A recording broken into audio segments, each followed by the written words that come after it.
Hello my dear queens, స్పైసీగా నోట్లో పెట్టుకుంటే చాలు అద్దిరిపోయే టేస్ట్ తో ఉండే ఎల్లిపాయ కోడిగుడ్డు కారం చేస్తున్నాను చూసేయండి. దీనికోసం ముందుగా అగారో స్టీమర్ లో 3 కోడిగుడ్లు ఉడకపెట్టుకుంటున్నాను. ఇదైతే నేను ఆల్మోస్ట్ 9 మంత్స్ నుంచి వాడుతున్నాను.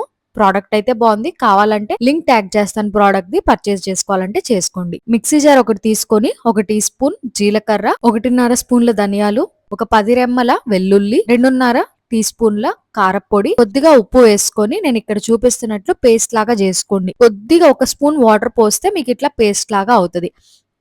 ఒక 10-15 నిమిషాల పాటు స్టీమ్ చేసుకుంటే ఎగ్స్ అనేవి మనకి ఉడికిపోయి ఉంటాయి. చూసారా?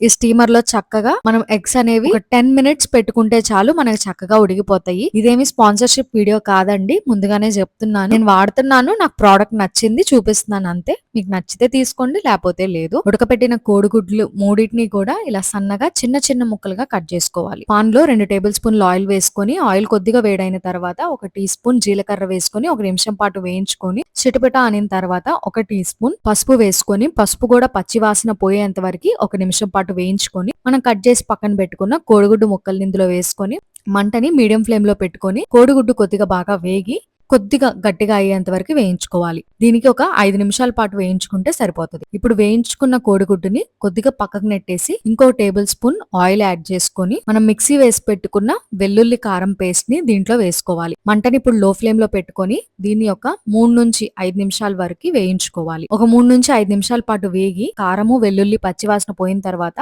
మొత్తం కలిసిపోయేటట్లుగా కలుపుకోవాలి. ఇప్పుడు మంటని లో టు మీడియం ఫ్లేమ్ లో పెట్టుకొని ఒక 4 మినిట్స్ పాటు వేయించుకున్న తర్వాత 1/2 టీ స్పూన్ మిరియాల పొడి వేసుకోండి. కొంచెం స్పైస్ ఎక్కువ తినే వాళ్ళైతే 1 టీ స్పూన్ అయినా మిరియాల పొడి వేసుకోవచ్చు.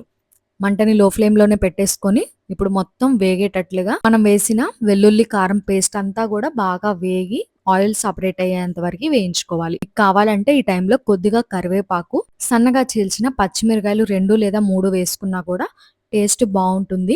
మరీ స్పైసీ ఎక్కువ అవుతుంది అని చెప్పి నేను వేయలేదు. మీరు ఒకసారి ఉప్పు సరిపోయిందో లేదో కూడా చెక్ చేసుకోండి. ఉప్పు సరిపోకపోతే ఈ టైంలో కొద్దిగా యాడ్ చేసుకుంటే సరిపోతుంది. వైట్ రైస్ లో కొద్దిగా నెయ్యి వేసుకొని దీన్ని కానీ కలుపుకొని తింటే ఉంటదండి, చాలా చాలా అద్భుతంగా ఉంటది. Thank you so much for watching.